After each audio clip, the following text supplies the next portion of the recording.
Arms and the Man, on Gen Rawat's comments, The Hindu. If a diplomat should think twice before saying nothing, an army general should not think of saying anything at all. The Chief of Army Staff, General Bipin Rawat, should have known better than to offer his views on political controversies and agitations of the day. In making thinly veiled comments on the protests against the Citizenship Amendment Act 2019, the general crossed the line of military propriety. The egregious remarks on student protests and leadership of agitations constitute a serious error in judgment. If the task of a leader is to lead by example, and in the right direction, as he himself put it, then Gen. Rawat, who heads nearly 15 lakh men in uniform, sent out all the wrong signals. The army chief's remarks could have been discounted as an unfortunate slip of the tongue or a one-off instance, if it were not for the frequency with which he weighed in on matters he ought to have been extremely circumspect about, in public at least. Berating students from a seminar podium is bad enough, but last year, Gen. Rawat felt compelled to point out, at yet another seminar, that the All India United Democratic Front, AIDUF, led by Badruddin Ajmal, had grown much faster than the BJP in Assam. Finally, what will be the state of Assam? We have to take a call, he had said, throwing in the politically incorrect word, Lebensraum, into the mix for good measure, while referring to migration in the region. On matters such as education in Kashmir too, the general's unsolicited views have stirred controversies. It is possible to argue that since the army is so heavily and continually deployed in these areas, the Northeast and Kashmir, where the Armed Forces, Special Powers Act operates, the army chief can make comments on other aspects of governance and politics as well. The argument that the army has a political voice in these states will not travel far, though. Among other things, it reflects the failure of the political class to keep the army confined to duties that they are meant to carry out. If what Gen. Rawat said was deplorable, what V.K. Singh, the Minister of State for Road Transport, spoke in his support was most unfortunate. Especially since he himself was the army chief not so long ago. It is likely to encourage soldiers in the making and those in uniform to move in wrong directions. But it is also notable that not many others have flocked to Gen. Rawat's defense. Allowing chiefs of the three services to make political statements undermines the civil leadership in the long run. It is to be hoped the government makes the lines clear to them so that such incidents do not recur. Governance Index, on Study of States on Governance, The Hindu. The nationwide comparative study of states on governance carried out by the Government of India, as seen in the Good Governance Index (GGI), is a welcome exercise to insensitivize states to competitively deliver on public services to the citizens. This is not the first time that benchmarking of states has been carried out. Different agencies including Niti Aayog, the government's policy think tank, are evaluating the states on different parameters. The findings of the GGI's inaugural edition are significant in many respects. Although Tamil Nadu has always had the reputation of being a better-run state, it is only now that it is ranked first in any study of this kind. Its strength has been the ability to ensure stable and smooth delivery of services without much ado. But it is not the only southern state to have put up an impressive performance. 3 of its neighbors are among the top 10 of the Big 18 states, one of the 3 groups formed for the study, with the Northeast and Hill states and Union territories being the other 2. Of course, traditionally, the South has been ahead of others in several parameters of development. What is more significant about the GGI is that the dubiously labeled BIMARU states are seeking to catch up with others in development. Of the 9 sectors, Rajasthan, a BIMARU state, has finished within the top 10 in 5 sectors, Madhya Pradesh in 4 and Uttar Pradesh in 3. In agriculture and allied sectors, almost all the BIMARU states are within the top 10 category, and in human resources development, UP and Bihar figure. In the composite ranking, Chhattisgarh and Madhya Pradesh are ranked 4th and 9th, respectively. The key message is that these northern states can catch up with others in due course of time, if the political leadership shows the will to overcome historical obstacles and stays focused on development. Any index of this nature is bound to have some shortcomings, at least in the first round, a feature that the framers of the GGI have acknowledged. Some indicators, farmers' income, prevalence of micro-irrigation or water conservation systems and inflow of industrial investment, have been left out. The indicator, ease of doing business, has been given disproportionate weight in the sector of commerce and industries, to the virtual exclusion of growth rate of major and micro, small and medium enterprises. Moreover, there will always be an unending debate over which indicators, process-based or outcome-based, should get more importance in the design of such a study. Notwithstanding these shortcomings, what is noteworthy is that the Center has made an attempt to address the problem of the absence of a credible and uniform index for an objective evaluation of the states and union territories. It goes without saying that the GGI requires fine-tuning and improvement. But that does not take away the inherent strength of the work that has been accomplished, keeping in mind India's size and complexity. Problem with figures, the Indian Express. By Editorial, updated, December 30, 2019, 7 hours 46 minutes and 16 seconds am. Accuracy of data, including its generation and dissemination, is important, especially in today's context where the extent or even cause of the economic slowdown in India is not fully clear. The Narendra Modi government deserves credit for constituting a new standing committee on economic statistics to review the extant framework relating to data sources, indicators, concepts, definitions and other issues connected with measurement of economic activity. Significantly, the panel is headed by the former chief statistician of India, Pranab Sen, and has at least 3 other economists, C.P. Chandrasekhar, Hema Swaminathan and Jimal Uni, who have been critical of the alleged political interference in the working of the official statistical machinery and the tendency to suppress uncomfortable data. The setting up of the committee signals an acknowledgement on the government's part that there is a credibility problem with official data, which matters both for investors and for policymaking itself, and that it has to be addressed.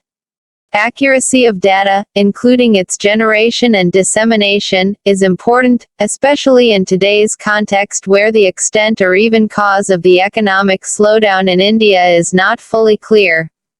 GDP estimates would suggest that the stalling of growth happened only after around the last quarter of 2018-19.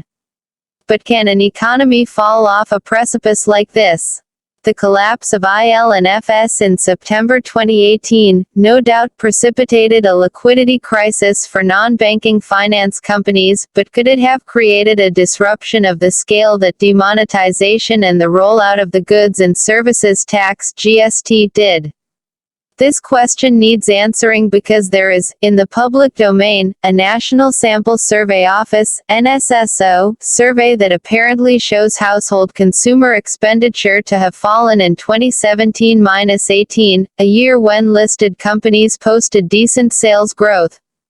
Is it possible that they simply gained market share at the expense of unorganized enterprises, whose decline is not being properly captured in GDP data? This is not an implausible scenario, given the informal sector's significant share in both output and employment, which has certainly taken a hit post-demonetization and GST. Even assuming the NSSO numbers on consumption for 2017-18 to be wrong, the report itself has been withheld. The paucity of data with regard to unorganized sector economic activity is glaring. It is even more so, as that could hold a key to why even organized FMCG or two-wheeler firms have seen their sales drop significantly in recent months. Besides restoring the credibility and independence of the official data system, the Modi government also needs to come clean on its fiscal accounts. The former chief economic advisor, Arvind Subramanian, has rightly argued that the absence of reliable data makes formulation of policy responses, including whether and how much room for fiscal expansion exists, difficult. Not a drop to waste, The Indian Express.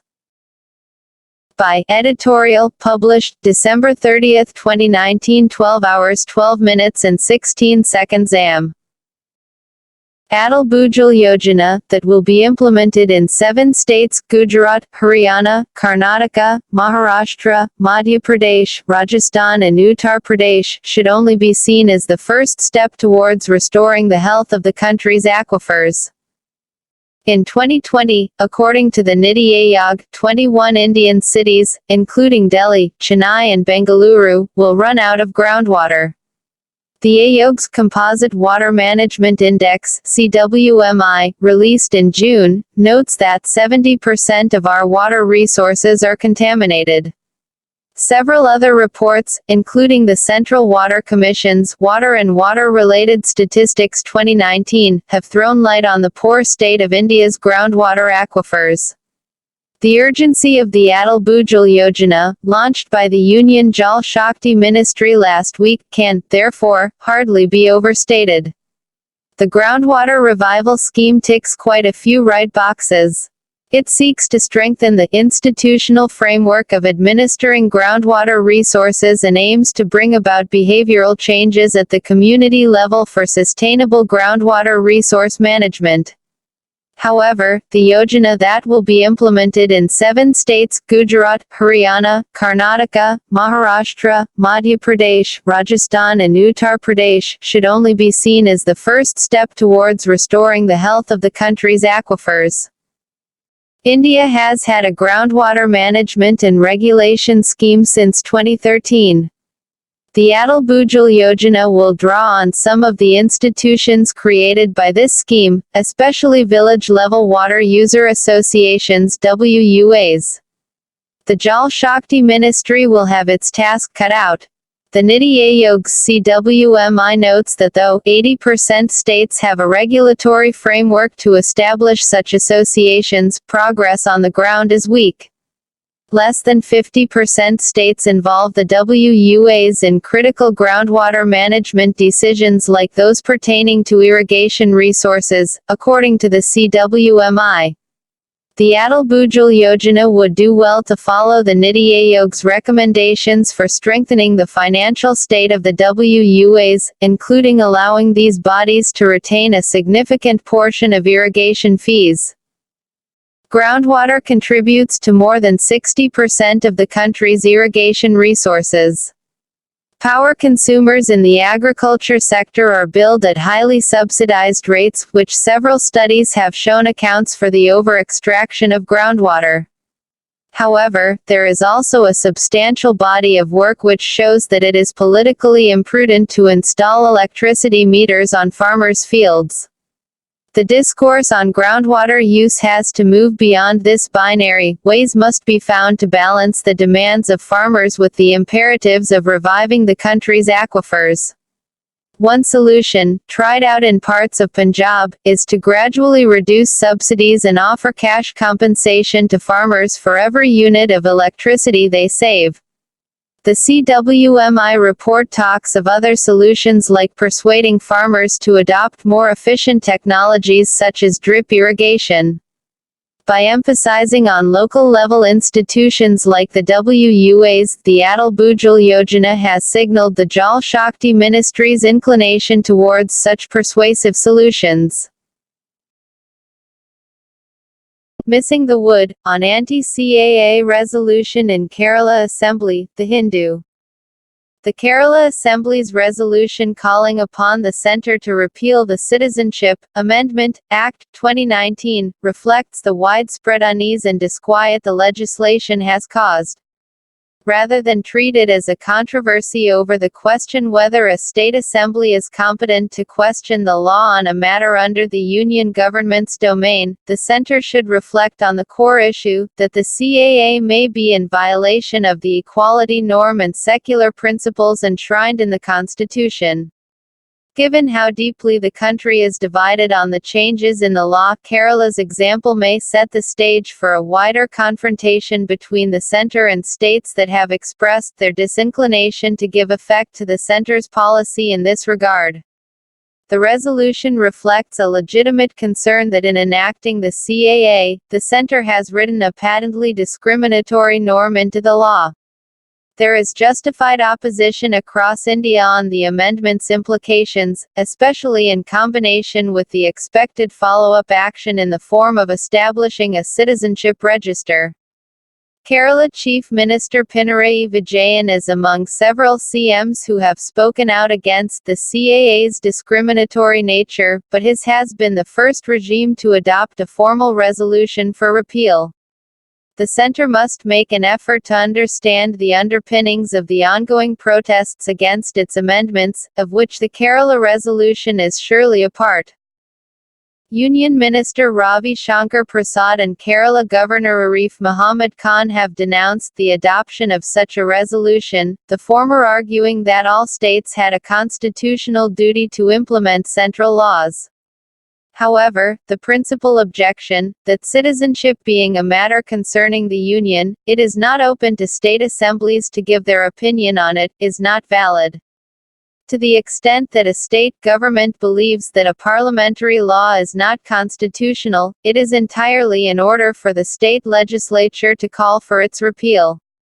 Further, a resolution is not legislation, and is not governed by the principle of legislative competence. It is only an expression of a political opinion. Tamil Nadu, for instance, has passed several resolutions concerning India's foreign policy, such as asking for a war crimes probe against Sri Lanka and even a referendum on Tamil Eelam. There is a technical problem on the resolution's admissibility. Kerala Assembly rules say matters pending before a court are those that do not concern the state should not be admitted in the form of a resolution. However, these are minor issues. Ultimately, the House Speaker decides on admitting a resolution, and it is an internal matter. Voicing support for the CAA and disapproval of Kerala's resolution are also valid political opinions, but these should not translate into any ill-advised action such as hauling up the Chief Minister before the Privileges Committee of Parliament. An act of war, on U.S. killing of Iran commander, the Hindu. Friday's assassination of Major General Qasem Soleimani, the commander of Iran's Quds Force for over 2 decades, in Baghdad, is a reckless and unilateral act of provocation by the U.S. that could trigger another full-scale war in West Asia. The strike against Mr. Soleimani and several Iraqi Shia militia members when they were leaving the airport, was apparently in retaliation for the storming of the American embassy in Baghdad by protesters earlier this week. Mr. Soleimani, who had a unique celebrity status among Iran's military leaders, was highly popular among the hardliners. He was reportedly very close to the supreme leader, Ayatollah Ali Khamenei, who once called him a living martyr of the revolution. Mr. Soleimani was also the main architect of Iran's recent foreign operations, mainly in Syria and Iraq, which were crucial in saving the regime of Bashar al-Assad in Syria and defeating the Islamic State, in both countries. It was under his leadership that Iran founded and trained Shia militias and dispatched them to the battlefields of both Syria and Iraq. The militias fought alongside Kurdish paramilitaries and the Iraqi army, with air support from the U.S. Air Force, against the IS in northern Iraq, from Amerli to Mosul. Ironically, the same soldier who helped the U.S. and the Iraqi government defeat the IS has been assassinated inside Iraq by the Americans. This was a crisis foretold by many, and U.S. President Donald Trump is squarely responsible for where U.S.-Iran ties stand today. He single-handedly destroyed the détente between the two nations established by the 2015 Iran nuclear deal by unilaterally pulling the U.S. out of the agreement in 2018 and reimposing sanctions on Iran. By sabotaging the fragile peace painstakingly negotiated over years between world powers, Mr. Trump, in a single act, pushed both the U.S. and Iran down a dangerous slope. Now, with the assassination of Soleimani, Mr. Trump has escalated the crisis to the levels not seen in the past, not even during the siege in 1979 of the American embassy in Tehran by the revolutionaries. It might help an impeached president in an election year to divert attention from his domestic woes and mobilize political support, but for a region already struggling to cope with multiple armed conflicts and external interventions, it could be dangerously consequential. The attack has already killed off even the possibility of renegotiating the nuclear deal. Iran might see this as an act of war like any sovereign country would do. A full-scale war with Iran would be totally different from the wars the U.S. has fought in West Asia in recent years. It could trigger multiple attacks across the region, destabilizing it further, cause heavy casualties and help the jihadist groups such as Al-Qaeda and the IS regroup and re-emerge. It is unfortunate that the U.S., which is struggling to get out of Afghanistan after 18 years of war, which destroyed the Iraqi state 17 years ago, turning parts of the country into fertile ground for jihadists, is triggering another conflict in the Muslim world. After Soleimani, the Indian Express. By Editorial, updated, January 4, 2020, 12 hours 14 minutes and 10 seconds am. Unlike Osama, Gen Soleimani is a high-level functionary of an important state in the world.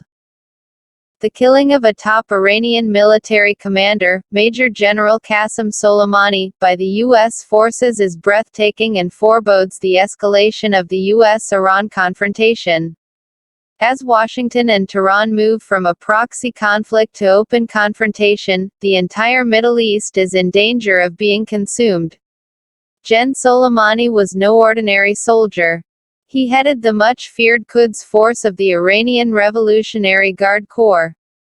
He was the face of Iran's expanding regional strategic footprint. Soleimani was widely seen as the most consequential figure in Tehran's political hierarchy after the supreme leader Ayatollah Ali Khamenei. Soleimani's aggressive political and military tactics continuously challenged America's regional primacy. His hybrid warfare compensated for the weakness of Iran's conventional military forces. His successful intervention in the domestic politics of various countries in the Middle East, from Iraq and Syria to Yemen and Libya, made him a formidable opponent to the U.S. and its regional allies. President Donald Trump's successful targeting of Gen Soleimani has been compared to his predecessor Barack Obama's attack on Osama bin Laden in the summer of 2011. President Trump will surely expect a huge bounce in the approval ratings that could feed into his campaign to retain the White House in the elections later this year. But he will also have to contend with political consequences larger than those from Osama's killing. Unlike Osama, Gen Soleimani is a high-level functionary of an important state in the world. In a furious reaction, Iranian Foreign Minister Javad Zarif warned that the U.S. will bear responsibility for all consequences of its adventurism. There is no doubt that Tehran will respond at a place and time of its choosing. Having raised the ante in the confrontation with Iran, Trump has little room to back down. Unless something gives in either capital, there is no avoiding an intensified military confrontation between the two sides. Ever since the Islamic Revolution in Iran 4 decades ago, Washington and Iran have been daggers drawn. Occasional attempts at finding compromises have failed. But the unintended consequences of U.S. policy in the region, the ousting of the Taliban from Afghanistan in 2001 and Saddam Hussein from Iraq in 2003, generated huge space for the expansion of Tehran's regional influence. Iran has also successfully mobilized the support of Russia and China and has constructed a regional coalition with Turkey, Qatar and Syria against the US and its allies. Although the elimination of Soleimani and other militia leaders is a big setback, Iran is fully capable of widening and escalating the asymmetric war against America. This, in turn, puts the entire Gulf region, the world's largest supplier of hydrocarbons, at risk. And with it, the already fragile global economy. As a major importer of oil, India is especially vulnerable to the deepening crisis next door. Delhi will also be under pressure to take a fresh look at its regional policy that sought to overcome the multiple contradictions in the Gulf by trying to be friends with all. Horror in Kota, The Indian Express. By Editorial, updated, January 4, 2020, 12 hours 14 minutes and 12 seconds am. The hospital authorities have claimed that the high rate of mortality is because J.K. Lon, being the only public referral hospital for children in Kota Division, receives a large number of critical cases from a vast area. Amid the horror provoked by the deaths of 100 children in the month of December at the J.K. Lon Government Hospital in Kota, Rajasthan, Chief Minister Ashok Gehlot has sought to shift the blame onto his predecessor, Vasundhara Raje, insisting that the issue must not be politicized. But CM Gehlot has been in office for nearly a year and cannot avoid responsibility. In a sense, it is high time the issue is, in fact, politicized. Public health must be pushed to the top of the political agenda and citizens must hold political parties accountable for the state of healthcare in the country. The hospital authorities have claimed that the high rate of mortality is because J.K. Lon, being the only public referral hospital for children in Kota Division, receives a large number of critical cases from a vast area. But that is also good reason for the hospital authorities to have been alert to the evidently deteriorating conditions at the hospital. While in a report to the Kota Government Medical College, the pediatrics department of the hospital had claimed that most of the equipment is functional and none of the patients died due to lack of resources, the Secretary, Medical Education Department, Rajasthan, has admitted to several problems, including improper maintenance of equipment and shortage of oxygen lines. The hospital has also reported a 30% shortage of nursing staff. Anecdotal evidence has pointed to the callousness and insensitivity of the hospital staff to the concerns of the patients. Of course, this is a story likely to be heard in the wards of most public hospitals in the country. Unfortunately, until the number of deaths crosses a critical threshold, which varies from state to state, the poor state of infrastructure, or the absence of professionalism fail to attract the attention of the authorities. Lon came into the spotlight, like the Gorakhpur Medical College where scores of children died in 2017, only after the media reported that 963 children had died in 2019. Government data on Lon reveals that on an average 1,000 deaths have been reported annually since 2014. Every single death in a hospital ought to be seen as a failure that needs to be addressed urgently. Governments need to make public health a priority. Better supervisory systems to fix accountability also need to be in place. The Kota tragedy must be a wake-up call. Birth pangs, The Hindu editorial on Maharashtra portfolio allocation, The Hindu.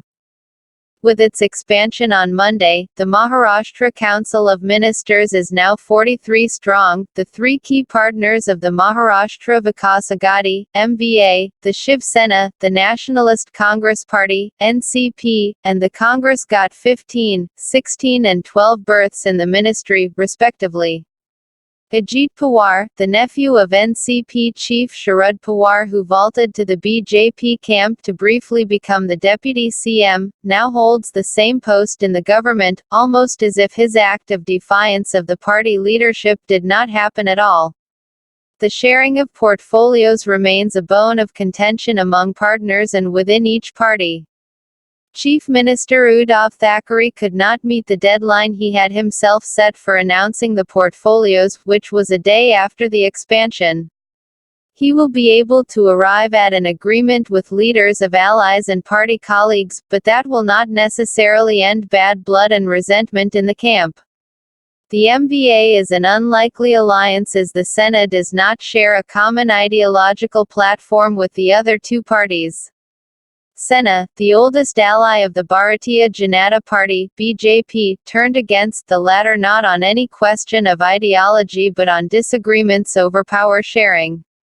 The three parties are now bound by a shared rivalry with the BJP, and they also have a limited shared agenda. The endurance of that agenda and their bonding will be constantly tested, and the bickering over portfolio allocation is one such occasion. Home, revenue and finance portfolios lend ministers considerable sway, and there are always multiple claimants for them.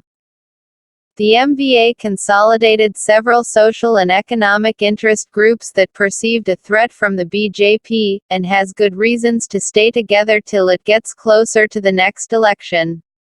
The opportunism in this alliance apart, the peaceful mobilization of protesters against the Citizenship Amendment Act in recent weeks without any hostility from the police was indicative of the significance of the MVA as a bulwark against the BJP. Hunger for power could be a potent adhesive, but also the source of disarray for the alliance. The birth pangs of the Thackeray government, which took oath on November 28 and took until December 12 for the first round of portfolio allocation, then until December 31 for the expansion of the council, must act as an alert for all leaders. The populist cohort of dynasts in the council, which includes the CM and his son, also points to an inherent contradiction of most non-BJP parties. The Congress has 8, the NCP 7 and the Sena has 3 members including the CM, in the council, who have acquired power as inheritance at least in part. The BJP too had its share of dynasts when it was in power. However, in the absence of a strong ideological orientation, dynastic politics becomes more jarring in non-BJP parties even as it remains essential for their sustenance. A weak test, the Hindu editorial on Swachha ranking of cities, the Hindu. The NDA government's Swachha Sarvekshan, the ranking system for clean cities, was rolled out 4 years ago as the answer to a problem that municipal law failed to solve. Sanitation and public health are responsibilities of state governments, and it is no secret that they have spectacularly failed at managing growing volumes of municipal and hazardous waste. The problem has only been compounded by the absence of plans that take a holistic view of housing, sanitation, water supply, waste management and transport. Ahead of the launch of Swachha Sarvekshan 2020, the Union Ministry of Housing and Urban Affairs is once again trying to stir up competition among cities, by pre-ranking them for their performance during 2019 and assigning points to be added this year. As an idea, unleashing the competitive spirit among states may seem appealing, but in reality, the problems confronting urban India require large-scale infrastructure creation, full adherence to legal requirements on waste management, and transparent technical audits. Many cities remain clueless on handling their waste, one shocking example being the rising mountain of garbage at the Ghazipur landfill in Delhi. Ironically, Bhopal, which figures among the top 5 cleanest cities under the just-released list, continues to live with the effects of the gas disaster of 1984. Ranks and prizes clearly cannot solve the national waste management crisis. Looking ahead to the next edition of the Sarvekshan, the Urban Affairs Ministry has identified ambitious targets: 100% processing and safe disposal of waste, complete fecal sludge and septage management, and wastewater treatment and reuse. These are major tasks. The ministry has also sanctioned funds under the Atal Mission for Rejuvenation and Urban Transformation (AMRU) to help states set up facilities necessary to manage waste. States should ask for extended funding under such schemes to create the infrastructure for a future-focused cleanup and, simultaneously, institute measures to reduce waste. The emphasis worldwide is on creating a circular economy centered at the principle of material recovery from all kinds of waste, reuse, recycling and reduced pressure on natural resources. A sound ranking of cities and towns would naturally give the highest weightage to this dimension of sustainable management, replacing symbolism with an environmentally sound approach. Such rigor in policy formulation can make the center's goal of eliminating single-use plastic by 2022 seem more realistic. An industry would find a compelling reason to switch to alternatives. Retooling Swachh Serviction 2020 to go beyond perception management and adopt sustainability is essential to make it a genuine contest. Auto versus Bullet Train, The Indian Express. By Editorial, published January 3, 2020, 12 hours 7 minutes and 25 seconds am. The manner and mode of transportation has been used to establish both political credentials and electoral constituencies.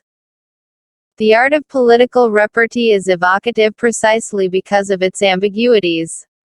A phrase or a slogan is meant to capture the moment, freeze it and own it, while offering a stinging rebuke of an opponent's ideology and practice.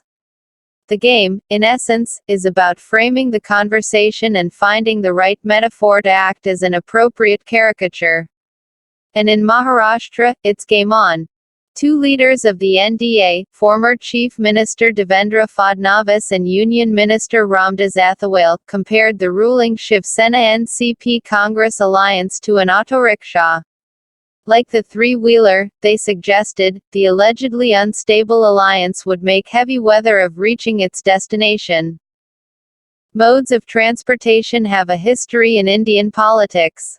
In 1977, soon after she faced an electoral rout post the emergency, Indira Gandhi arrived in Belchi in Bihar, but not with a convoy of cars and jeeps.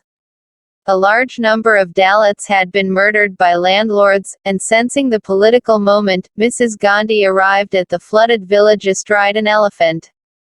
The elan provided by the mode of transportation, regal, traditional as well as symbolic in terms of the community's politics, marked the beginning of her political comeback.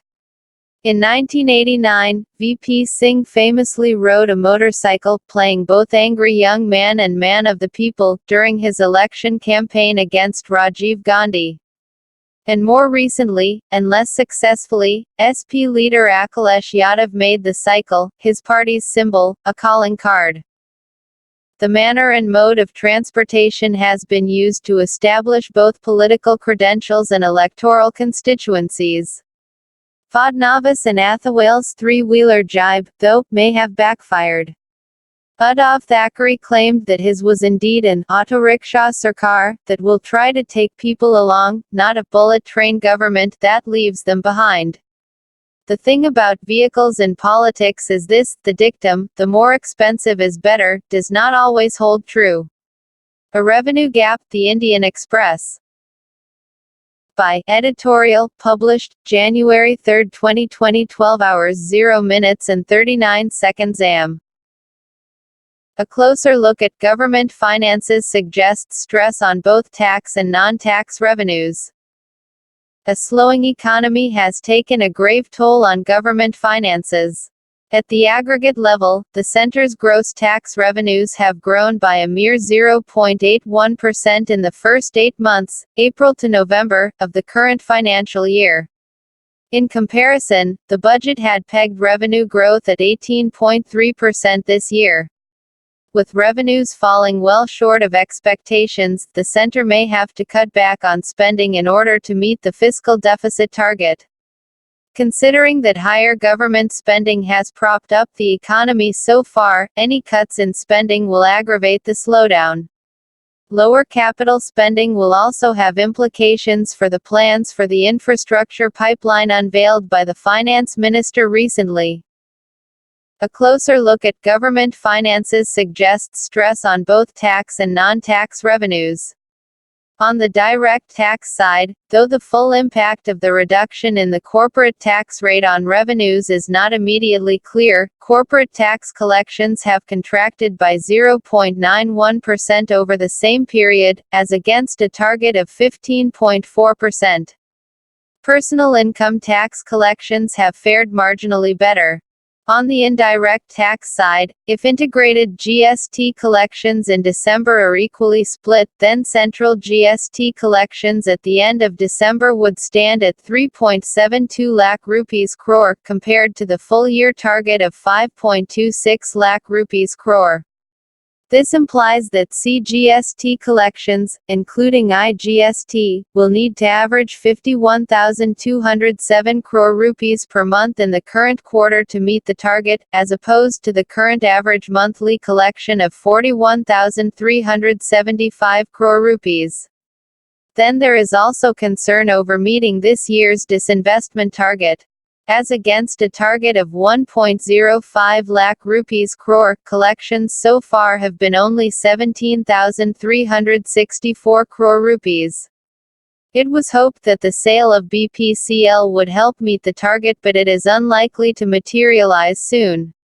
In such a situation, it is difficult to see how the center can meet its revenue targets this year. But it's not just the center.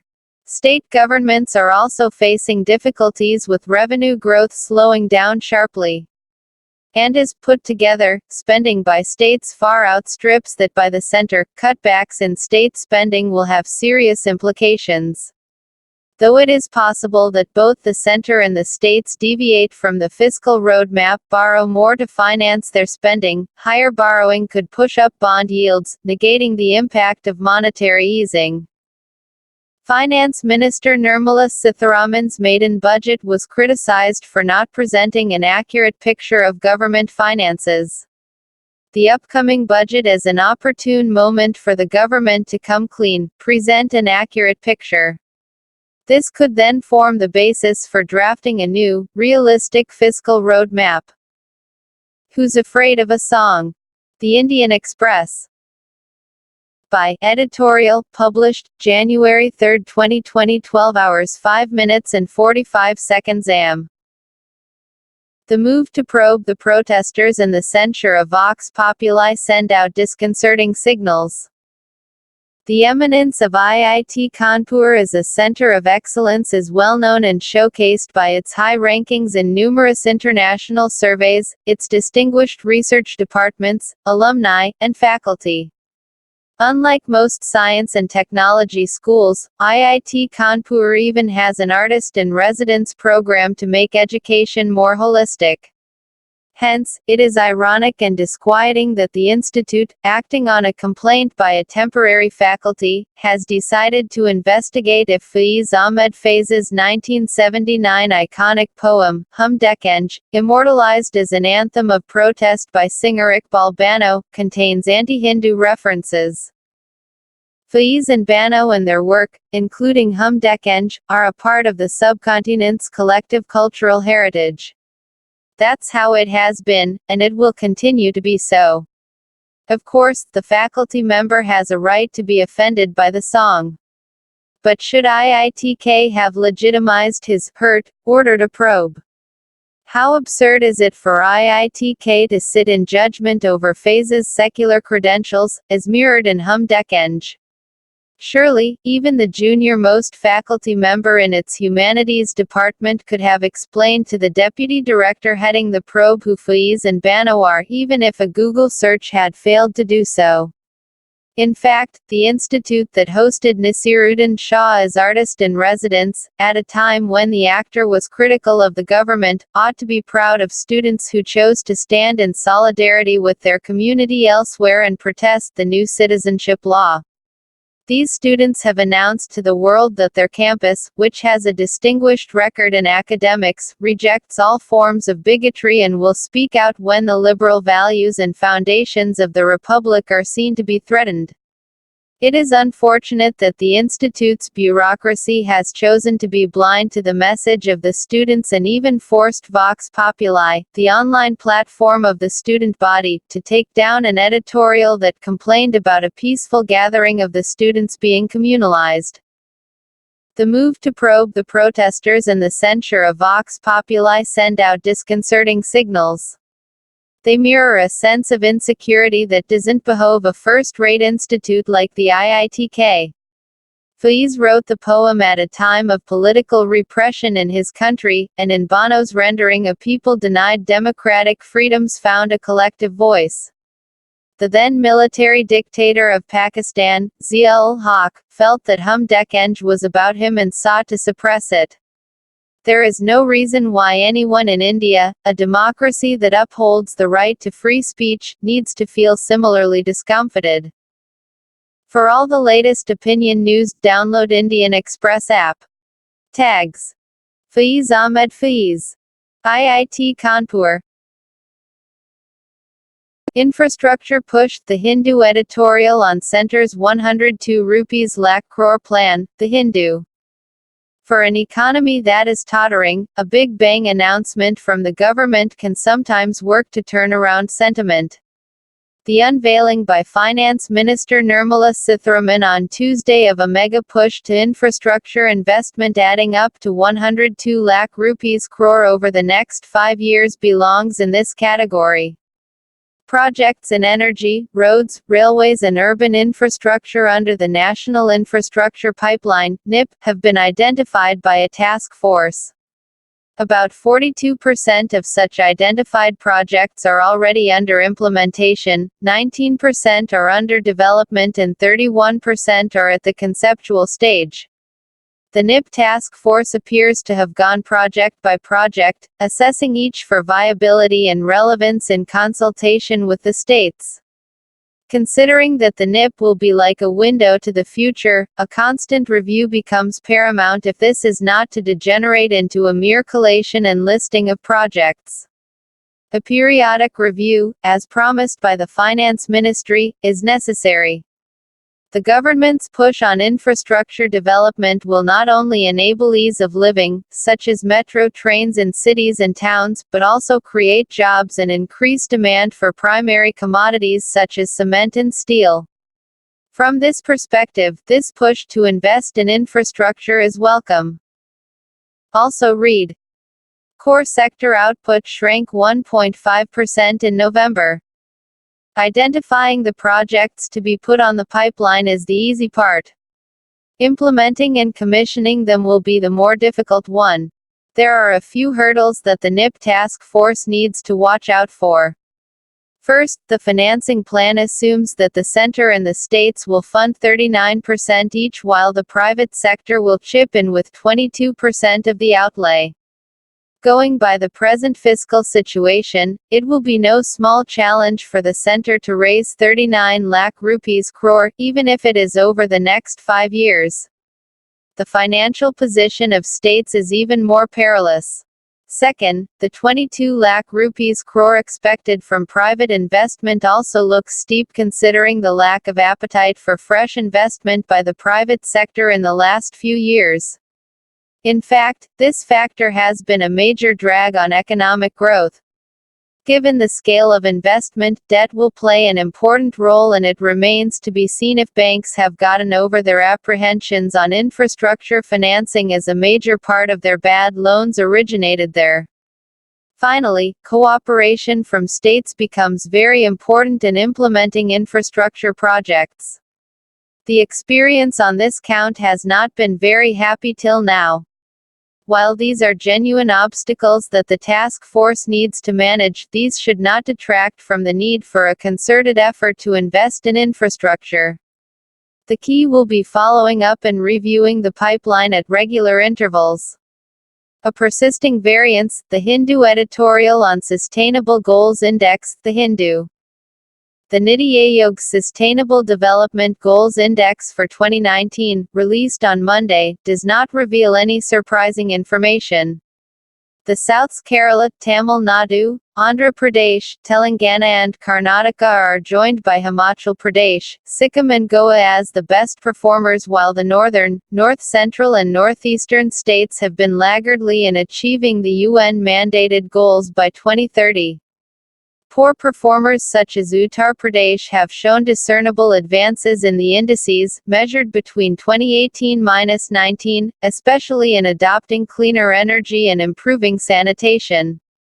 But the regional divide is stark, and basic livelihood goals such as eradication of poverty, and good health and well-being, or even in measures such as industry, innovation and infrastructure.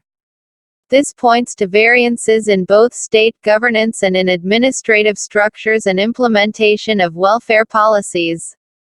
The South, led by Kerala and Tamil Nadu, has done much more in orienting administrative institutions to deliver on basic welfare, leading to actions on healthcare, education, poverty eradication and hunger, with a governance structure tuned to competitively monitoring actions on these fronts. The converse is true of northern states, Bihar and Uttar Pradesh, where outcomes have remained relatively poor despite there not being much of a difference in the governance structure. The obvious answer to the puzzle could be the presence of historical socio-political movements that have resulted in greater circulation of elites in power and which have addressed issues related to welfare more thoroughly in the South, Kerala and TN in particular. Yet even these states need to go further in reaching the UN's SDGs and achieving the living standards of both the First World and other developing nations. The western states, especially Gujarat and Maharashtra, are also better off in economic growth and industry, indicating a diversified economy, higher employment ratios, skilled labor and better entrepreneurial culture. A major fault line in India is in achieving gender equality, where barring middling performers such as Himachal Pradesh, Kerala and Jammu and Kashmir, the rest of the country falls short. Low sex ratio, 896 females per 1,000 males, poor labor force participation and presence in managerial positions, only 17.5% and 30%, according to the report, high level of informality of labor, a major gender pay gap, females earn 78% of wages earned by males in regular salaried employment, lack of adequate representation in governance, 14.4% in parliament, but 44.4% in local government. Besides, high crime rates against women and girls are among the major national-level indicators that have contributed to this. States need to climb a mountain to achieve gender equality, but immediate steps such as enhancing women's participation in governance through parliamentary reservations would go a long way in addressing several of the issues faced by them. A Tall Plan, The Indian Express. By Editorial, published January 2, 2020, 12 hours 30 minutes and 11 seconds am. Given the state of government, center and state finances, creating the necessary fiscal space for this kind of investment push requires rationalizing subsidies such as food and fertilizer, as well as an aggressive push towards asset monetization. On Tuesday, Finance Minister Nirmala Sitharaman unveiled an ambitious infrastructure agenda, announcing projects worth 102 lakh rupees crore to be implemented by 2024-25. As infrastructure investments, as a proportion of GDP, have fallen sharply over the 12th five-year plan period 2013-17, attempts to revive the investment cycle are welcome. However, considering that infrastructure investment over the past 6 years adds up to 51.2 lakh rupees crore, doubling this over the next 6 years is a tall order. These are not normal times. The economy has slowed down considerably. The financial system remains choked. And a broad-based pickup in growth is unlikely in the near term. Reviving the investment cycle requires more than just ambitious targets. What is needed is a carefully thought-through roadmap. It is envisaged that the central and state governments will account for 39% each of the projected investment, with the private sector expected to make up the balance. While this does indicate that the investment cycle will continue to be driven by the public sector, there is little clarity over how both the public and private sector will finance this massive push. A slowing economy has put government finances under pressure. It is now increasingly likely that both the center and the states will miss their fiscal deficit targets this year. A sustained fiscal push, as this plan envisions, therefore, seems unlikely. Add to that an over-leveraged corporate sector that is in no mood to invest, and achieving these targets looks increasingly difficult. There are also questions over the nature of projects. Roughly a fourth of investments are estimated in the power sector. However, as existing plants are operating well below their peak capacity, whether the corporate sector will invest in new plants whose financial viability is unclear is debatable. Then, of the total projects, 31% are still at the conceptual stage, while another 8% are in classified, suggesting little clarity over almost 40% of the pipeline. Given the state of government, center and state finances, creating the necessary fiscal space for this kind of investment push requires rationalizing subsidies such as food and fertilizer, as well as an aggressive push towards asset monetization. The latter would entail selling off assets such as toll-generating highways to long-term investors such as global pension funds. And with bank lending slowing down considerably, banks will be wary of such long gestation projects which will expose them to risks of asset-liability mismatches. The need for long-term financing options such as development finance institutions and a well-functioning bond market has never been greater. Heed the pushback, the Indian Express. By Editorial, published, January 2, 2020, 12 hours 23 minutes and 38 seconds am. Regionalism, like subnationalism, is a persistent presence in Indian politics, which the centre needs to engage with. It resonates in regions as diverse as Kashmir, Assam, Tamil Nadu and Maharashtra. The near-unanimous resolution passed by the Kerala Legislative Assembly against the Citizenship Amendment Act (CAA) is a sign of the unease and tension that has crept into the federal arrangement between states and the centre. The Narendra Modi government had brushed aside the reservations that a cross-section of the opposition and civil society expressed over the new citizenship law. At least 7 states, including NDA-ruled Bihar, have since announced that they will not implement the CAA. The Kerala Assembly resolution, which describes the CAA as being against the basic values and principles of the Constitution, indicates that the Union government continues to ignore the opposition of state governments at its own peril. The centre needs to engage with the dissenting states and listen to their legitimate concerns about the Act and the proposed National Register of Citizens. Its attempt to read the opposition to the Act in a legalistic manner misses the big picture. The emergence of the BJP as the main pole of the polity since 2014 has accentuated the tension that always existed between the centre and the states. Under Modi and Amit Shah, the BJP has pushed the agenda of subsuming India's several diversities, religious, ethnic, linguistic, dietary, among others, under the rubric of One India. It evidently believes that the electoral endorsement it has received nationally also indicates public acceptance of its ideological project. The pushback from the states is, however, a reflection of the discomfort that significant sections of the population have about the party's aggressive push towards all-round homogenization. The BJP has been losing assembly elections, and even allies, as it privileges its unitary impulses and ignores regional concerns. Regionalism, like subnationalism, is a persistent presence in Indian politics, which the centre needs to engage with. It resonates in regions as diverse as Kashmir, Assam, Tamil Nadu and Maharashtra. Attempts to impose the centres will at the cost of regional sentiments have provoked extreme anxieties in the past. The onus is on the centre to ensure that its relations with the states are not frayed. The CAA-NRC debate has threatened to reopen communal fault lines, and the states seem acutely conscious of this. Instead of reading the letter of the Constitution to states to emphasize the supremacy of Parliament in legislation, the Union government needs to also abide by the Constitution's spirit, and respond sensitively to the federal pushback. A group of theocracies, the Hindu editorial on why India should rebuff OIC on Kashmir, the Hindu. The improvement in India's ties with the Gulf countries is often cited as a major success of the present government.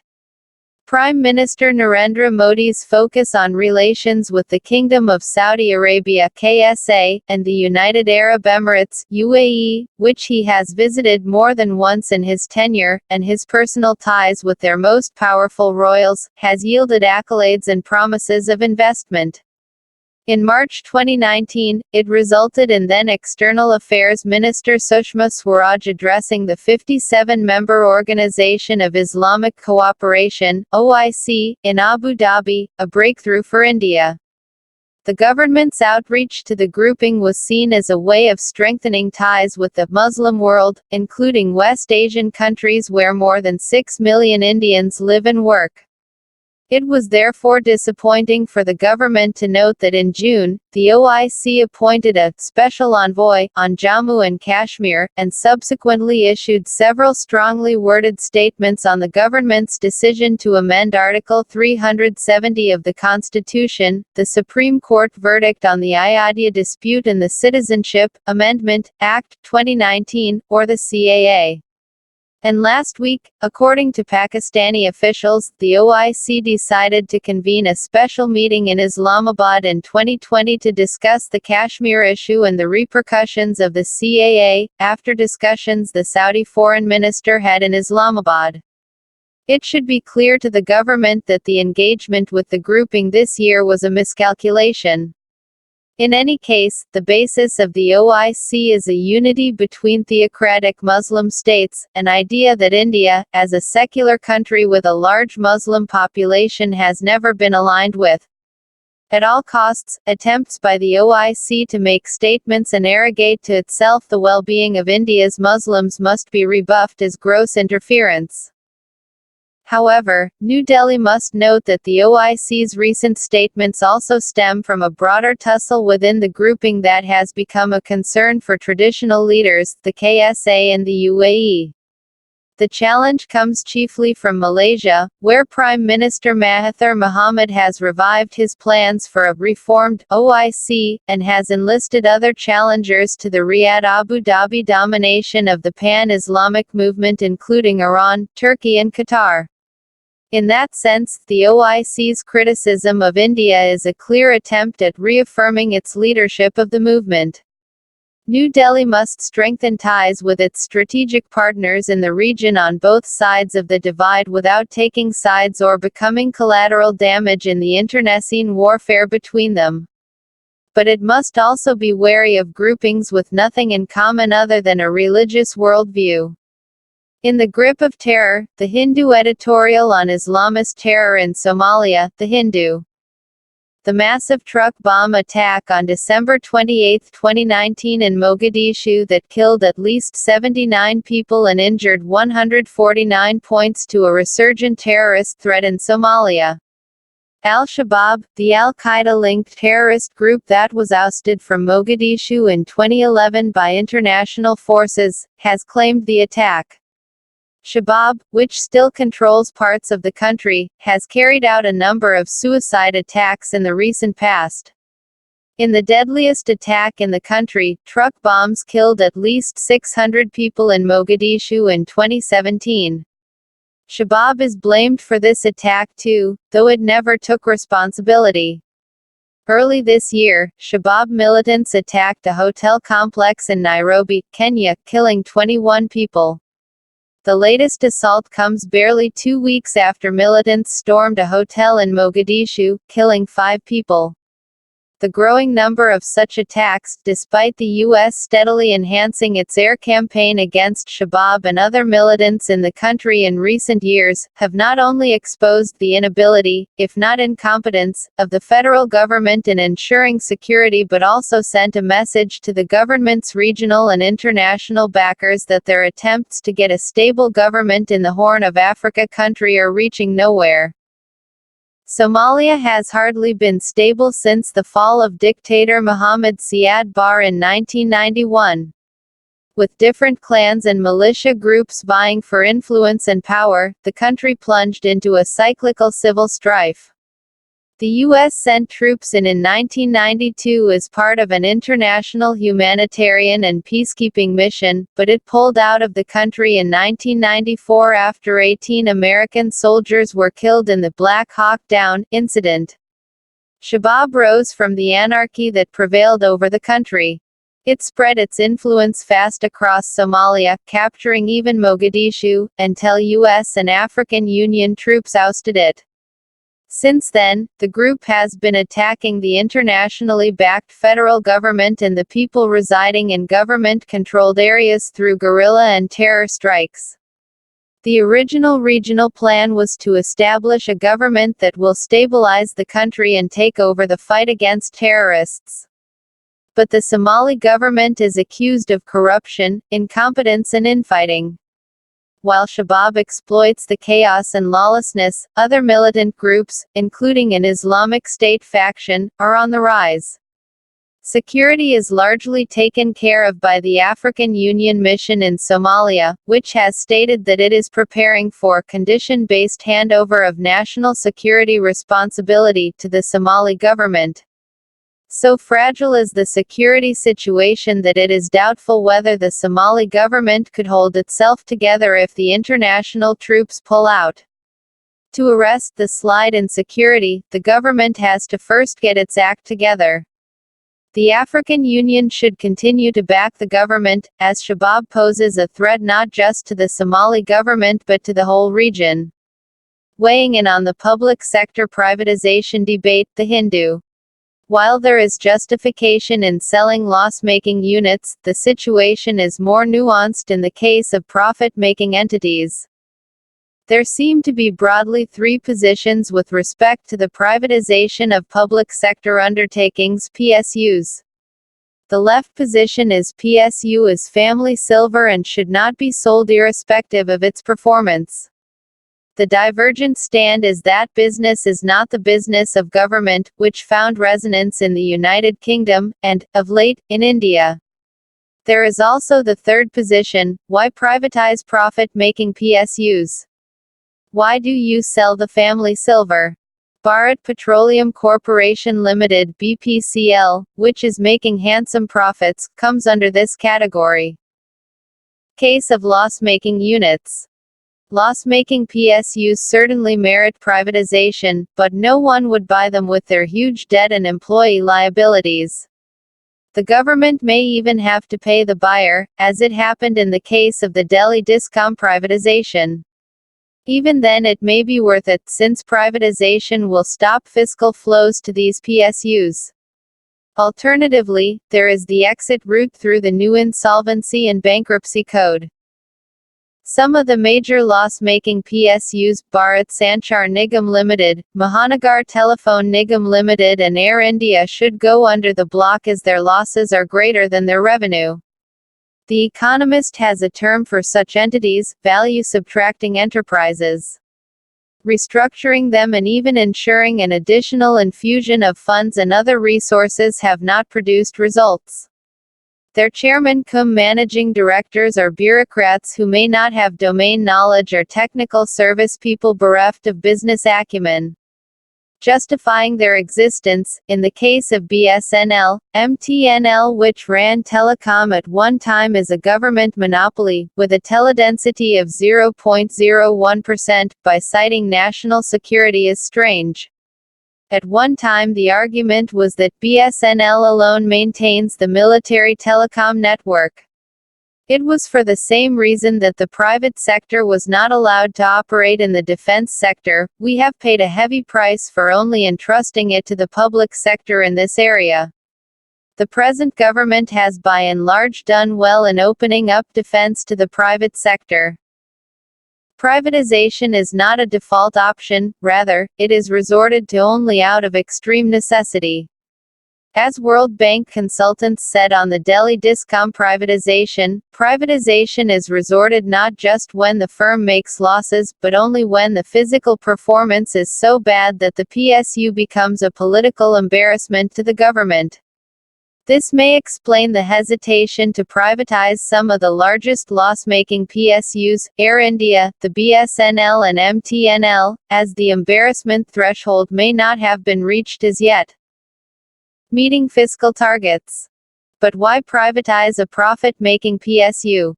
What comes into play here is not the lofty, business is not the business of government, argument, but a more mundane fiscal imperative. The finance minister's disinvestment target of a little over 1 lakh crores for the current fiscal has to be met. It is this fiscal requirement that now drives privatization. Let us revisit the question, should profit-making PSUs be privatized? It is good to remember what former Prime Minister Manmohan Singh once said on the issue. He made the assurance that the government would not privatize profit-making PSUs working in competitive environments. That is, if the output price is a competitive price and you still make a profit, then you are efficient and the need to privatize does not arise. But if the output price is set in a monopoly background, the case now being the monopoly cartel of the oil majors BPCL, Indian Oil Corporation Limited and Hindustan Petroleum Corporation Limited, with the autonomy given being used for monopoly pricing, then your profit is no longer an index of your efficiency. In that case, privatization will still bring in benefits of the efficient operation of private sector through reduced costs. Examples of PSUs that made monopoly profits and still inefficient were Coal India and Indian Airlines, IA. For IA, there was poor punctuality, high staff-to-plane ratio, high operating costs and overall customer indifference. The BPCL is not inefficient, but its privatization still offers scope for improvement.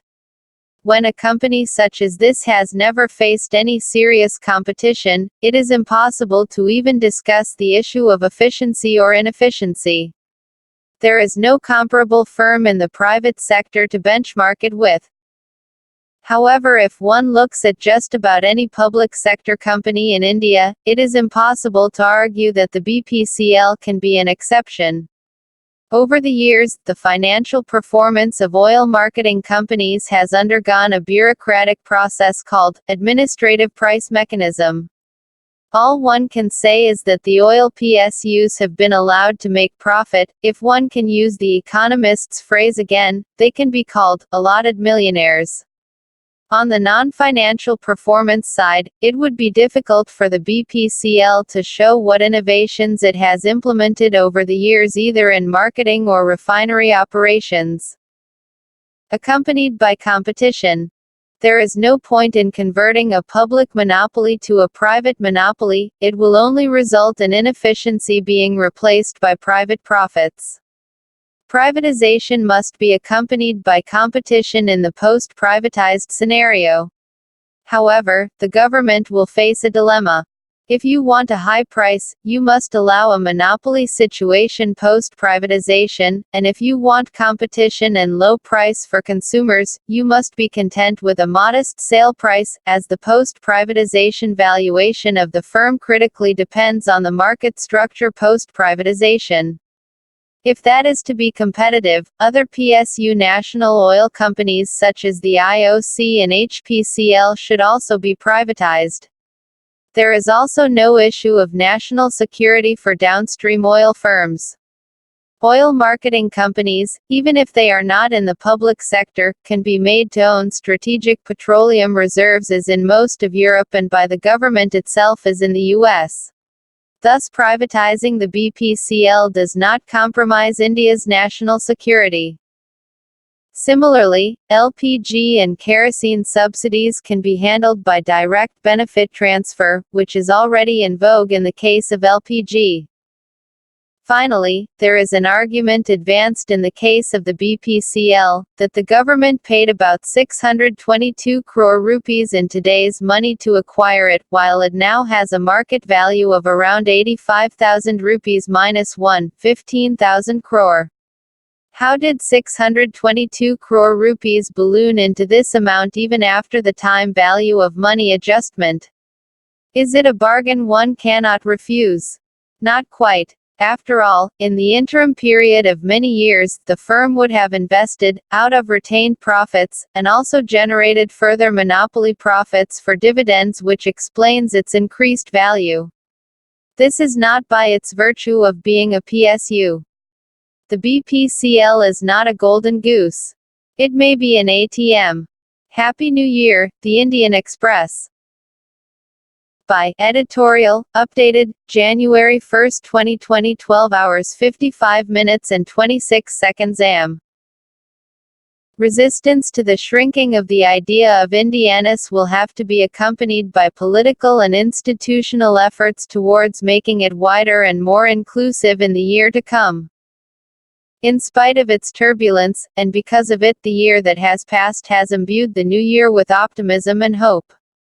The optimism comes from the fact that, in the end, 2019 was most enlivened by the voices of Indians protesting against a narrowing of the idea of Indianness. The year which began with the people electing a government with an overwhelming mandate to rule ended with some of them talking back to it. That's a reason to hope. It carries the promise of a more argumentative 2020, and of a livelier public space more resonant. Of course, there are no tidy oppositions, no comfort to be drawn from coherent contrasts. While the government may look like an implacable monolith, the people are not one. How large are the protests against the new law that seeks to recast citizenship in majoritarian terms? How many of those turning out on the streets are students from select urban milieu? How many non-Muslims are speaking out to oppose a law that, alongside the NRC, discriminates against Muslims? These are some of the important questions that will be carried over into 2020. But whatever the answers may be, this much is certain: the pushback against the majoritarian impulse that began in 2019 is a reminder of democracy's capacity to spring surprises even after a verdict as decisive as the one that returned the Narendra Modi government to power. Even if it achieves little else, the opposition to the citizenship law, mostly peacefully, and mostly by students and the young, will have forced an arrogant government, quick to label any and all protest as anti-national, to backtrack on an imminent nationwide NRC. The dissent of the states, with several chief ministers speaking out against the CAA-NRC, will have reinstated some of the waning faith in the checks and balances of a layered polity. The stirrings in the opposition space, still timid and hypocritical, still lacking the moral clarity and energy of, say, the young women and men of Jamia Millia Islamia, will have restored a bit of the imperiled sense of a vibrant democracy. There is immense reassurance to be drawn, too, from the fact that in the 70th year of the Republic, the Constitution, and its preamble, with its promise of liberty, equality and fraternity for all, became the emblem of the protests, their centerpiece. Many areas of darkness remain unbreached. Precious lives have been lost in Uttar Pradesh, where the government has sought to outlaw and criminalize democratic protest. In Kashmir, the partial restoration of telecom services on the last day of the passing year only served to draw attention to a people still isolated, their political leaders still under lockdown after the abrogation of special status in August. The solidarities forged in 2019, and the broadening of circles of empathy, are a work in progress. Resistance to the shrinking of the idea of Indianness will have to be accompanied by political and institutional efforts towards making it wider and more inclusive in the year to come. Reset and Play, The Indian Express. By Editorial, published January 1, 2020, 12 hours 50 minutes and 35 seconds am.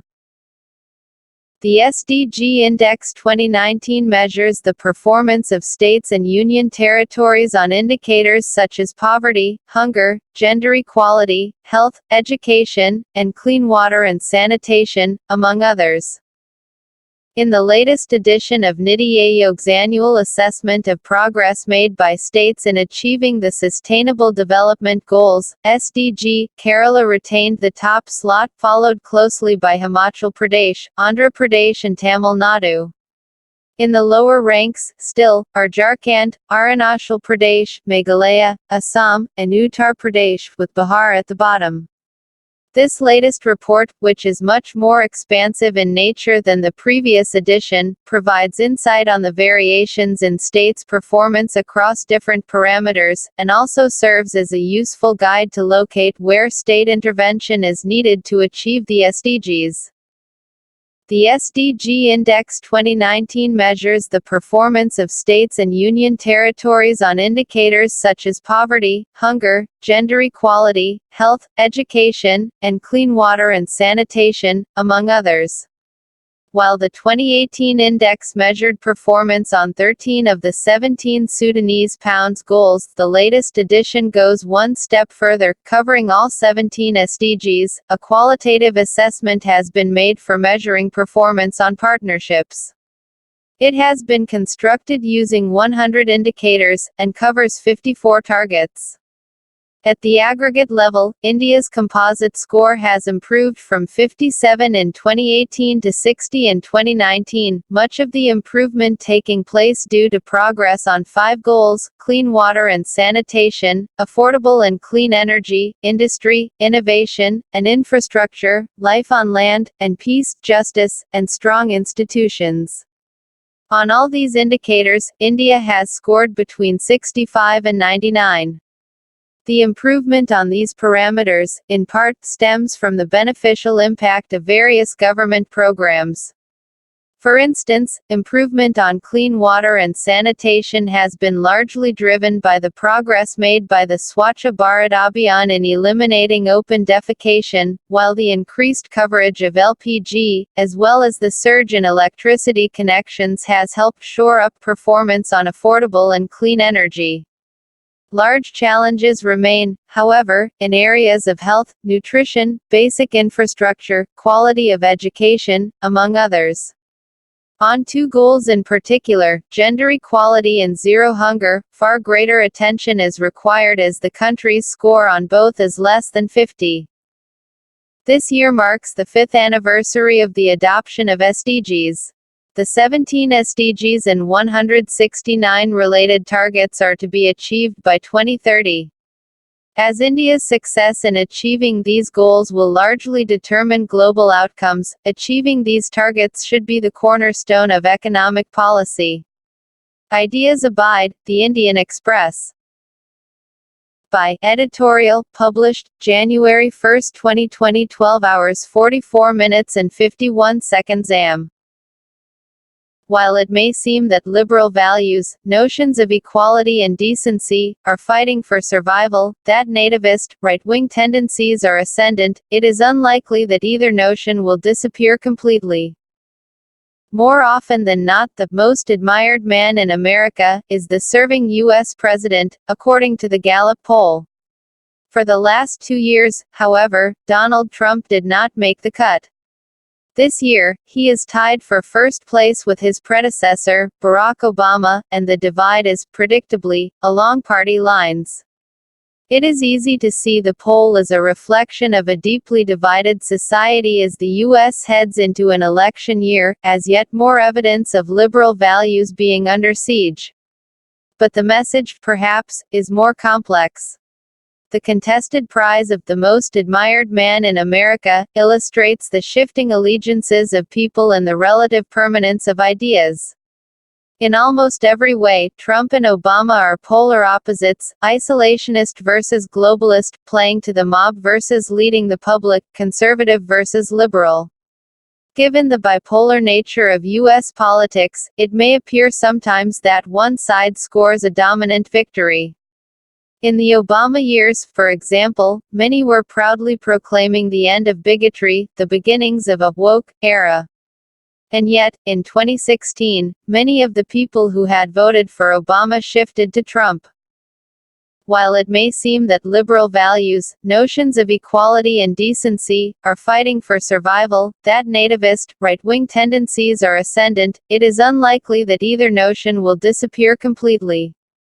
The circumstances of the times may see people sway one way, but the dormant antithesis of the dominant narrative waits in the wings. Meanwhile, the person who has been in the top 10 for 10 years is Queen Elizabeth II. Even in the US, the first country to throw off the yoke of British imperialism, the idea of the monarchy also abides. Challenge in Jharkhand, on Hemant Soren's government, The Hindu. As Jharkhand Mukti Morcha (JMM) leader Hemant Soren was sworn in on Sunday for his second term as state chief minister in a function attended by an array of leaders from nationwide opposition parties, the symbolism was unmistakable.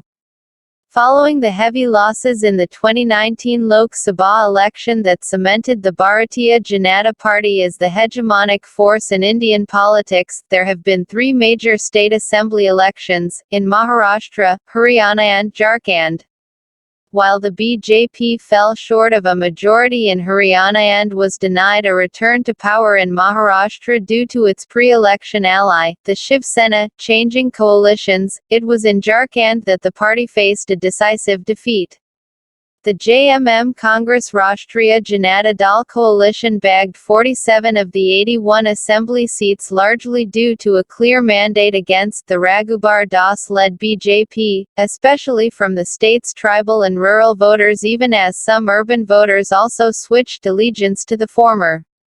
The previous regime had earned itself in popularity by trying to tweak tenancy and landholding laws, raising fears among tribals of land displacement. It is noteworthy that the first decision of Mr. Soren's cabinet was to drop all cases registered against those who were involved in protests in 2017, termed the Pathalgadi movement, over these pieces of legislation.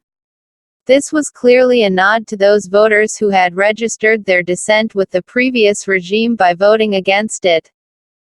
Mr. Soren and his cabinet face a humongous task in addressing socio-economic concerns in the state, which suffers from high rates of poverty and unemployment. Jharkhand has the dubious distinction of registering starvation deaths in recent years, with food production and scarcity a major concern. The failure in welfare delivery by the previous regime was largely due to its focus on streamlining welfare by weeding out fake beneficiaries through the flawed use of the Aadhaar biometrics rather than universalizing and expanding the public distribution system and ensuring that schemes such as the Integrated Child Development Services and midday meals for children are better implemented. Without a thoroughgoing emphasis on rural and tribal welfare, Jharkhand will not attain its developmental goals. The coalition government can take lessons from Rajasthan and Himachal Pradesh in the north and the southern states in using welfare models to improve development indices. Its other challenge is that the state is among those in the country which have low GSDP growth, especially in employment-intensive sectors, and high government debt ratios. With a rich mineral base, governments have been tempted in the past to utilize this for development but have ended up being racked by corruption, rent-seeking and poor resource capacities. The JMM-led coalition should reorient itself to the original premise of the movement that led to the formation of Jharkhand in the first place, bringing in a sustainable development model that benefits the people rather than being saddled by the resource curse. Humpy reigns, on Koneru Humpy's world title, The Hindu. On Saturday night in Moscow, Koneru Humpy finally won a world title in senior chess. She was expected to win one long ago, given her talent, single-mindedness and the ability to work hard. Her triumph at the Women's World Rapid Championship is the biggest achievement by an Indian after Viswanathan Anand's many world titles, and it makes India as one among the few countries to have produced both male and female world rapid champions. Even more importantly, the World Rapid title could be a big boost to her bid to win the Classical World Chess Championship. The classical format is rightly considered the real thing in chess. It is a bit like Test cricket, while rapid and blitz segments are more like one-day internationals and T20. The classical variant gives enough time for a player before making a move to minimize chances of error and fortune. Humpy herself prefers it to the shorter formats, so this title is all the more commendable. In Moscow she displayed nerves of steel in the tie-break games against China's Lei Tingji as she emerged the champion after coming from behind. The 32-year-old had begun the tournament as the 13th seed, but her victory shouldn't be too much of a surprise, given the quality of her chess and her form, having done exceedingly well at the FIDE Women's Grand Prix in Russia and Monaco. She is now leading the Grand Prix, part of the cycle for the next World Championship. The World Rapid title in Moscow is great, but only when she wins the Classical World title would she have lived up to her true potential. Right from the time she first made headlines winning the World Under-10 Championship in 1997, she has been busy proving she was India's best bet in chess after Anand. Winning the World Junior Under-20 Championship at 14, an Asian Boys Under-12 Championship, women are free to compete with men, and becoming the second woman in history to cross the magical 2,600 mark in ELO points are only some of her achievements in one of the truly remarkable careers in Indian sport. Somehow, winning the World Classical Chess Championship has eluded her. She played the world title match once and the semi-finals of the World Championship 3 times. Her best chance came in the 2011 world title match, but she was beaten by Hu Yifan, despite being seated above the Chinese. Humpy has every reason to believe that she can cross the final frontier, too. Now though is the time to celebrate the greatest moment of the year for Indian sport after PV. Sindhu won the Badminton World Championship 4 months ago. Freedom from 3 Cs, The Indian Express. By Editorial, published December 31, 2019, 12 hours 20 minutes and 14 seconds am. A government with a strong mandate like the Modi-led NDA-2 hasn't signaled so far that it has the desire or the appetite to go down that road. It is a reflection of the state of the Indian banking industry today, especially state-owned banks which dominate the landscape and are marked by a virtual freeze in lending, that the country's finance minister had to reach out to bankers to assure them that they need not fear the 3 dreaded Cs: Central Bureau of Investigation, Central Vigilance Commission and Controller and Auditor General. At a meeting with bankers over the weekend, Nirmala Sitharaman, while conceding that decision-making in banks was getting impacted because of the fear of the 3 Cs, attempted to assuage the apprehensions, saying that the government and its investigative agencies have put in place measures to address their concerns. Notably, Sitharaman's predecessor, Arun Jaitley, in early 2019, had cautioned against the overzealousness of state agencies, warning of the dangers of the banking system grinding to a halt. The Indian Banks Association, too, had protested a while ago after senior officials of the Bank of Maharashtra were arrested by the state police and following several cases dating back a decade or more being filed by agencies. Former Prime Minister Manmohan Singh has blamed what he termed as the malified unless proven otherwise doctrine of governance of the NDA government for the breakdown of trust between institutions and the government. Bankers may tend to agree, especially when basic questions such as the definition of a bona fide decision and who should sit in judgment on loan approvals granted by banks years ago remain unclear even now. Little will be achieved through incremental moves.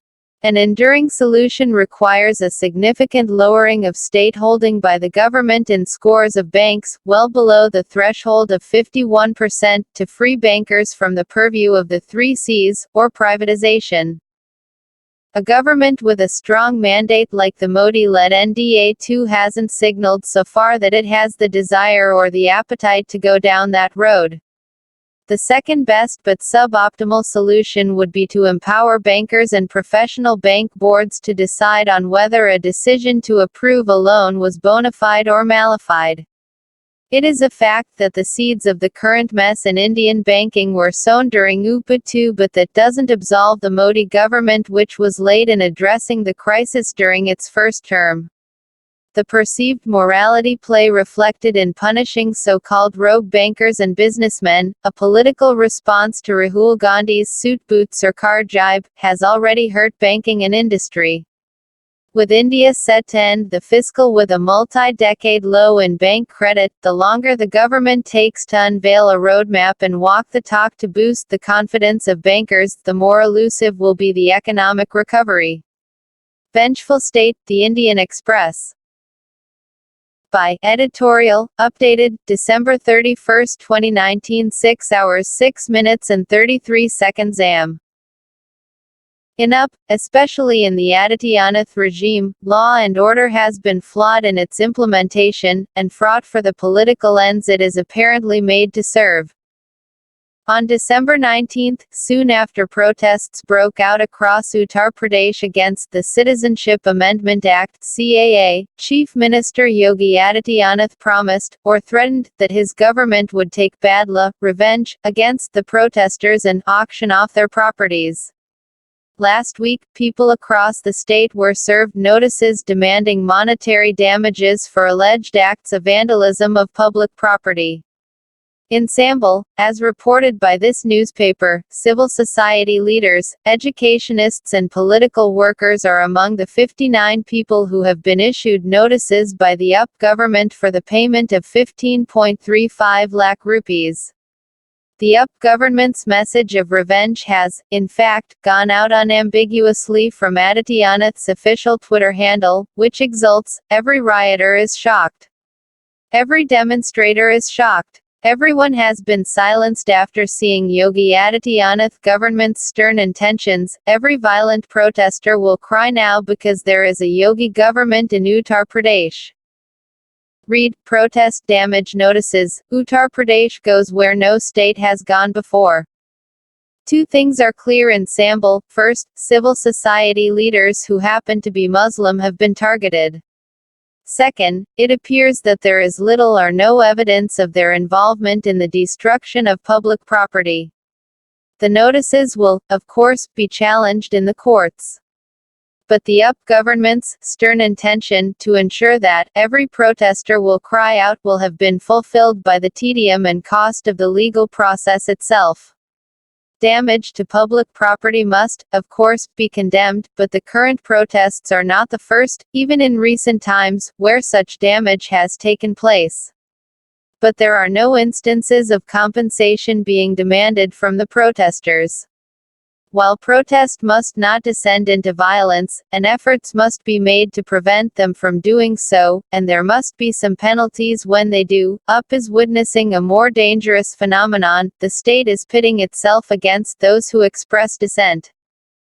In UP, especially in the Adityanath regime, law and order has been flawed in its implementation, and fraught for the political ends it is apparently made to serve.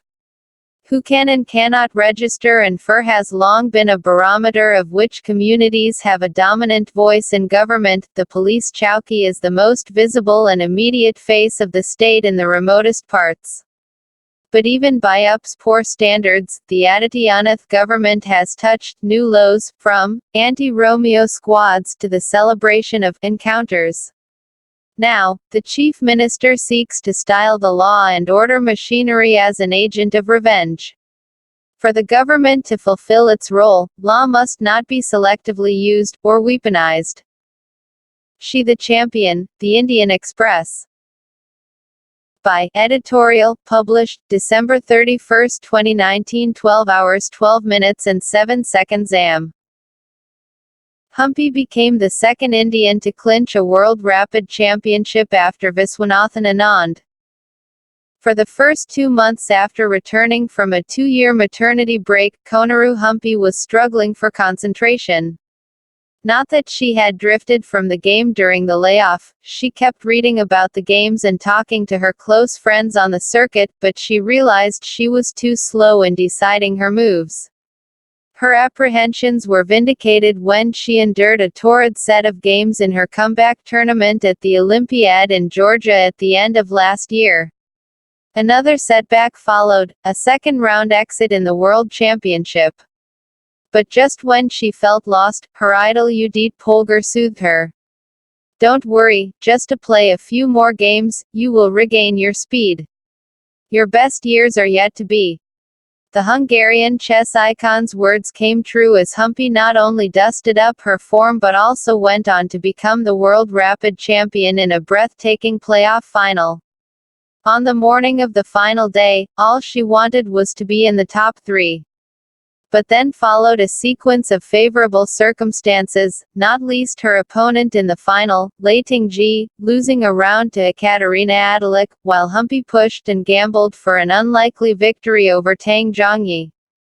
Buoyed, she went for the kill against Tingji, still recovering from the shock defeat to Adalik. There was more drama, as she lost the first round, but then restored parity, and eventually forced her Chinese opponent to settle for a draw, thus becoming the second Indian to clinch a World Rapid Championship after Viswanathan Anand. Humpy, too, first made her name in the Rapids format, where she used to beat her father, a state-level chess player himself, and his friends, when she was barely 5. But gradually, as her focus shifted to the classical versions, participation in Rapids became a mere pastime. But the instincts remained. A world title was the dream that fueled her during the break, and it should gratify her now that it came in a format where quick thinking is the most fundamental principle.